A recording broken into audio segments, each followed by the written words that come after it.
is it just me, or was the tone for the episode just all over the place? Like, 1 minute it's dark, depressing, and whatnot, and then it turns into humorous, and there's no segue, it just sort of happens. Like, okay, let's start it out.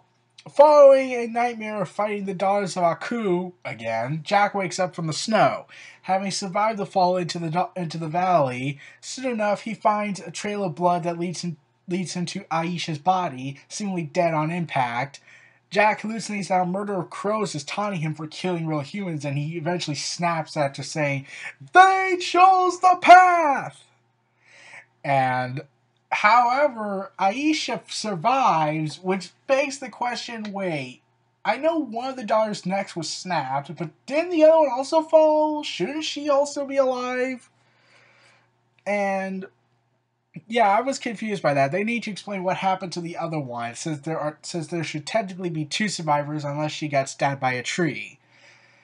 And Jack is forced to fight her again and tie her up once more. And this is where the tone shifts to humorous or comedic. Aisha gets restrained and continues to badmouth him, and Jack just walks up to her all confused about her ideology, and then says, "You are very troubled and very confused." And I'm like, dude, you realize she attempted to kill you, and she's the reason why one of you have taken life now. Shouldn't there be a different reaction to this? And then he like tries to find a way if he could convince her that he's not the enemy. I'm like, dude, even if you did convince her, she'll be resentful towards you to the fact that you killed basically her entire family. 6 of them. Her 6 sisters are dead because of you. And you'll just argue that they chose the path, even though I'm going to redeem this one. And yeah, I'm like, and then she calls him a lecherous snake, and he just says, okay, perhaps not. And before he could do anything, a giant monster emerges from the ground and swallows them both whole. And against repeated attacks from Aisha, Jack manages to save her and break their fall, landing in the bowels of the beast. When they stop to rest, Aisha starts to laugh, and it's just kind of weird for me. She praises Aku again and revels in her victory, gloating that they are both trapped inside the monster and Jack will soon die as a result. And however, Jack has pointed out that he has survived being in beasts before, numerous occasions I should add, and determines there must be another way out. As Jack tries to explain that Aku's the true enemy, large blue-green creatures arrive and attempt to eat them. With Aisha kicking Jack towards the horde in another attempt to kill him using one of their severed appendages as a makeshift sword, Jack kills several of the creatures before rescuing an unhelpful Aisha, strapping her to his back with the chains and retreating deeper into the monster. While stopping to rest again, an unconscious Aisha dreams of her mother's command to kill Jack. And, okay, see, this is what I mean by it goes from humorous to dark, to humorous again, to dark. Then it starts to have her waking up. She spots Jack nearby. He's trying to sleep.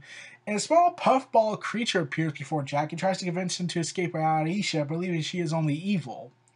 Jack refuses to listen, and then we see another hallucination of Jack when he was younger, psychologically.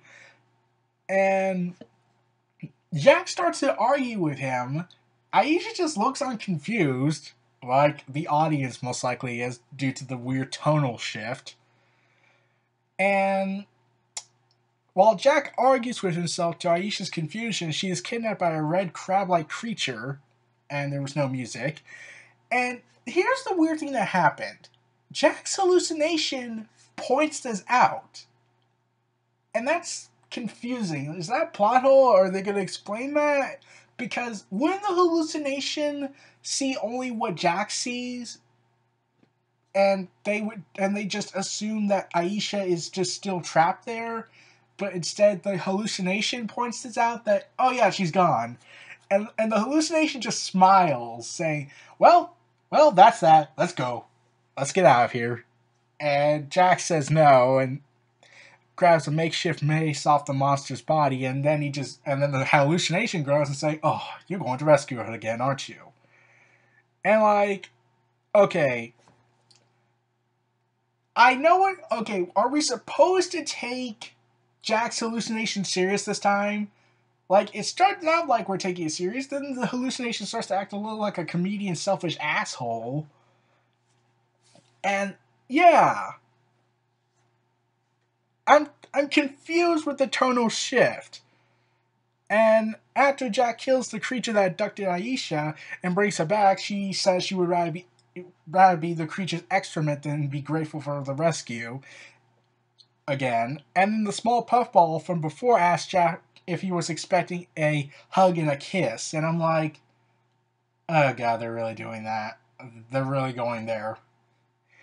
I'll get to that at the end.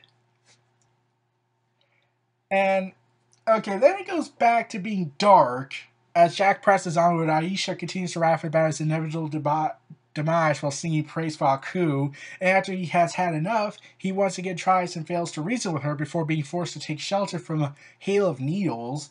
And while waiting for the storm to pass, Jack. Okay, this is where the thing gets really like, you really think this is gonna work? Jack attempts to do small talk, explaining acupuncture to Aisha while removing their needles.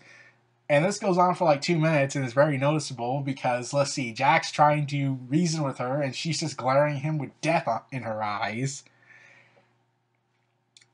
And I'm like, okay, pick your tone. Stop going all over the place with this. First it's dark, then it's humorous, then it's dark again, and then it's humorous. And it's just confusing me. Am I supposed to take this episode seriously or heartwarming?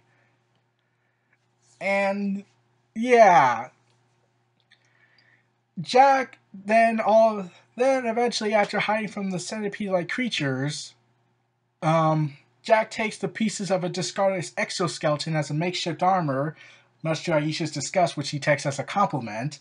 While climbing to a higher area, Jack determines a way out is close, causing Aisha to send them both falling. Fortunately, Jack manages to grab a makeshift vine and save them both, keeping Aisha on a longer leash for the rest of the climb. And I'm like, are we supposed to take this seriously now or laugh? No answer? Okay. And then after reaching the top, Aisha gazes in awe at a sort of flying creatures that are obviously from the sea, which now it's like, okay, dark, humorous, and now awe-inspiring. Make up your mind. Why? Okay, anyways. So, Jack spots an exit to the outside after Jack praises the fact that there's beauty inside the deepest of darkness, and finds an outside exit over a large pool of acid after he tests one of his makeshift armor out. As they hitch a ride on one of the flying creatures, a large, transparent, fish-like predator spots them and gives chase. Using the flyers to evade and hide, Jack and Aisha manages to reach the exit before it closes and escapes from both monsters, landing in the surrounding ocean and freeing Aisha in the process. Once outside, Jack rescues Aisha again because she's drowning, most likely, and then swims to a nearby deserted island. Coming to her senses and sprouting her sickle in the water, Aisha prepares to finally kill an exhausted Jack. However, beforehand, a ladybug flies past her, and Aisha recalls a moment in her youth when she interacted with a ladybug during a sparring session, only for it to be killed, squished to death by the High Priestess, claiming that the insect was distracting her and generally not part of Aku's order.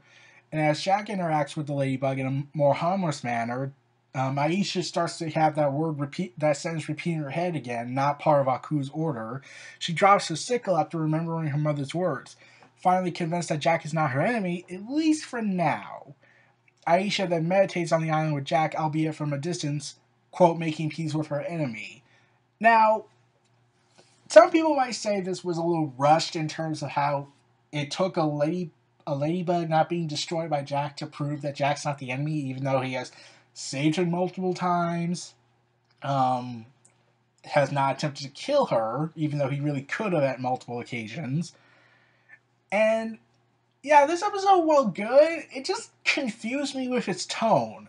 Like, okay, the hallucinations so far were dark and foreshadowing. Like, one was showing Jack as this guy who wants to commit suicide now. Then it showed him in a more frenetic state, basically saying, you have to kill them, or do you want to get killed, and is that what you want? Much to Jack's defiance. And then and then it looks serious after Jack's self hallucination once again tries to convince him to leave Aisha behind in the belly of the beast, and Jack refuses to say that, and yet the hallucination just does this pose and sulks like in a very weird sense. It just looked weird, and okay, Aisha, okay, what they did next was the small puffball creature thing that I can't tell if it was Jack's hallucination or something that could read their mind. When they said if asking Jack was expecting a hug and a kiss, I was thinking, are they going to really do this? Are they really going to give him a love interest? Like, there are two scenarios I see how this ends, and they both end in tragedy. Either Aku kills her, or the mother, or when he eventually goes back to the past and kills Aku, therefore preventing everything. Won't she just disappear? Or are they just gonna do a different timeline? Or are they just gonna make their own timeline complexities? And also noticeable, the mysterious figure astride on a horse haunting Jack's visions doesn't appear. So I'm wondering, is he starting to go over it, or is it the fact that everything was so fast paced and he was moving so fast and he had to deal with Aisha, that he managed to block that out? So I'm like confused about what's going to happen next. Like, are they really going to do a love interest style with Jack and Aisha? Because Jack's 50 years older. If Jack was younger, then that would make sense. When the show was around previously, that would make sense if he had a love interest.